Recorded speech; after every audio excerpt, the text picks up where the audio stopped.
Another day, another basketball stories na naman ang pagkikwentuhan natin. At ngayon nga yung pag-uusapan natin ang balitang trade sa pagitan ng Los Angeles Lakers at Chicago Bulls.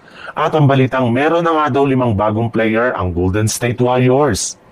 Ibinulgar na nga ni Jovan Buha ng The Athletic na bagamat man nga pwede nang bigyan ng bagong kontrata ng Los Angeles Lakers si Rui Hachimura ngayong offseason, ay wala pa rin naman nga silang balak na gawin ito.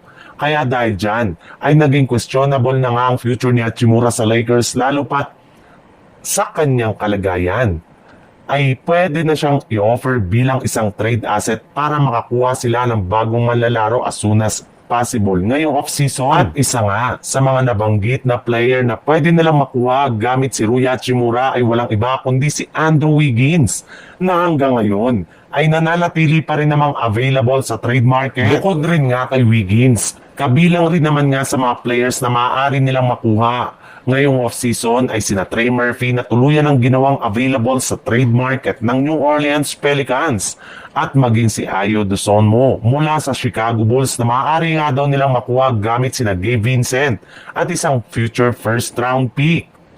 Sa ibang balita naman, isa nga ang Golden State Warriors sa mga pinaka-nakakadismayang kupunan sa tagal gumawa ng move ng kanilang front office. Parang ayaw nga nilang gumastos at mag-improve ng kanilang lineup. Pero ayon rin naman nga sa ikinumpirma ng isang NBA insider na si Jake Fisher. Sinabi na meron na nga daw pong 5 players ang sigurado ng pipirma ng kontrata sa kanilang lineup ngayong off-season. At eto nga ay kinabibilangan nila DeAnthony Milton, Gary Payton II, Al Horford, Malcolm Brogdon at ang second round draft pick na si Will Richard. Lahat nga ng mga ito ay nakadikit na sa Golden State Warriors simula nang magbukas ang free agency noong July. Naniniwala rin naman nga sila na malaki ang maitutulong ng 5 player na ito sa kanilang magiging kampanya next season, lalo na kina Stephen Curry at Jimmy Butler. Ngunit bago pa man nga daw pong maging official ang pagkuha ng Golden State Warriors sa mga nabanggit na player, ay kailangan muna nga daw ayusin ng kanilang front office ang sitwasyon ni Jonathan Kuminga.